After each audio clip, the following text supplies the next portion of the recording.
Hey, it's Liz from No Trace. In this video, I'm going to show you how to make a super easy stretchy headband like this. In my family, whenever we have clothes that are too worn out to donate to a local thrift store, we save them and we set them aside for future projects and turn them into things like cleaning cloths or headbands. So this is a really great way to upcycle some old knit clothes.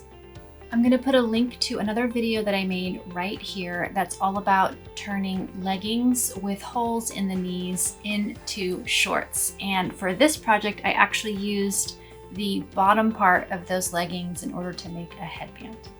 So hopefully you have some old t-shirts or leggings laying around so you can make these headbands too. And let's go.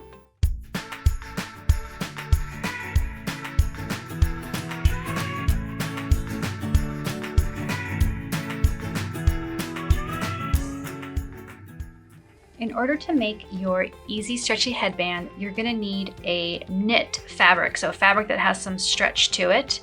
Now this piece is part of some old pants, and then these two pieces are from some leggings. If you saw my video on how to turn leggings into shorts, you might recognize this fabric.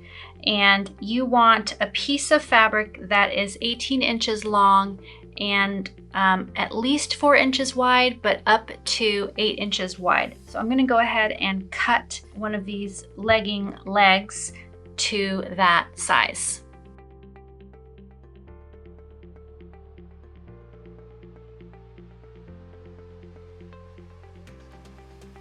All right, so this I cut down to about 18 by 8 inches. And in the next step, we're just gonna fold it in half lengthwise so that we can sew this into a tube.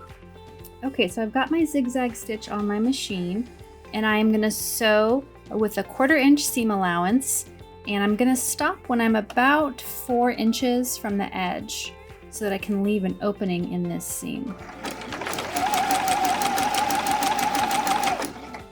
Now that I'm a few inches from the end, I am going to cut my threads, and I'm actually going to lift up my presser foot and go move the piece down about 1.5 inches so that I have a hole of about 1.5 inches in my seam, and then I'm just going to keep stitching towards the end.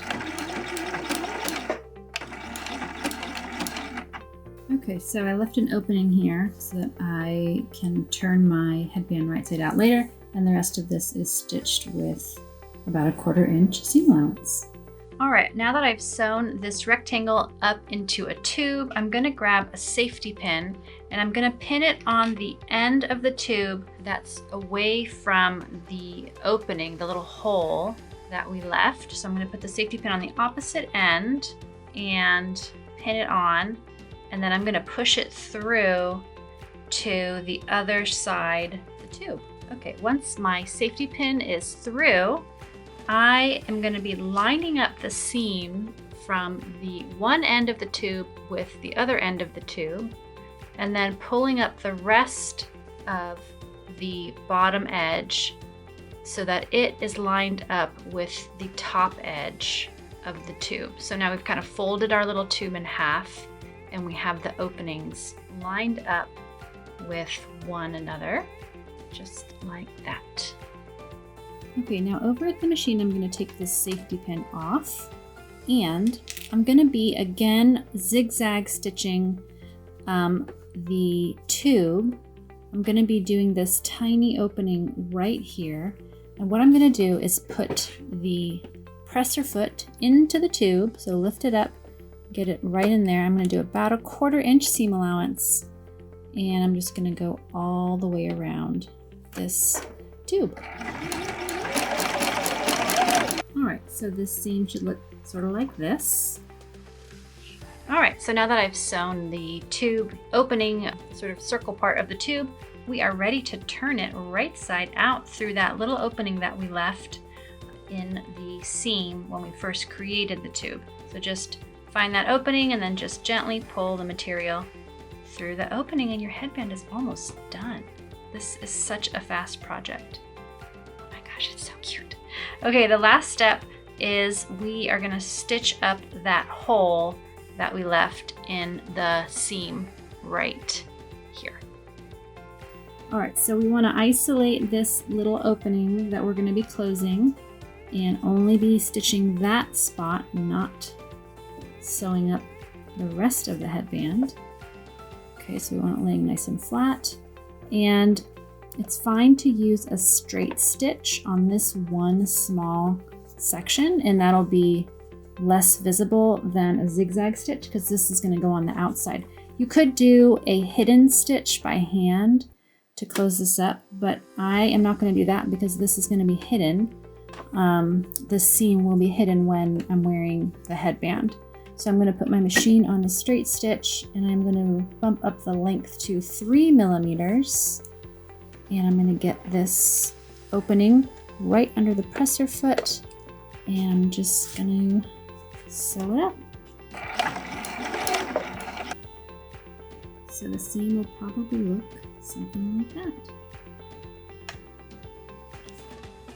All right, so just trim the threads off that last seam, and now this headband is ready to wear. So I'm going to actually turn it so that this seam is on the bottom side, and actually so that the whole seam is on the underside of the headband, and it's all done. Thanks so much for watching this video, and I really hope it gives you some ideas for how to keep those old clothes out of the landfill. We have a Zero Waste Sewing and Crafting Facebook group, so I'd love to see you over there if you want to continue the conversation about how to keep old clothes and textiles out of the landfill and share your projects. So just click the link in the description box below this video to join us over in Facebook. I'd love to see you there. And thank you so much for watching this video. Please give it a thumbs up and subscribe to the No Trace channel to get notified about all of our videos. We put out a new video every single week on zero waste sewing, crafting, and lifestyle tips. So I'll see you again very soon.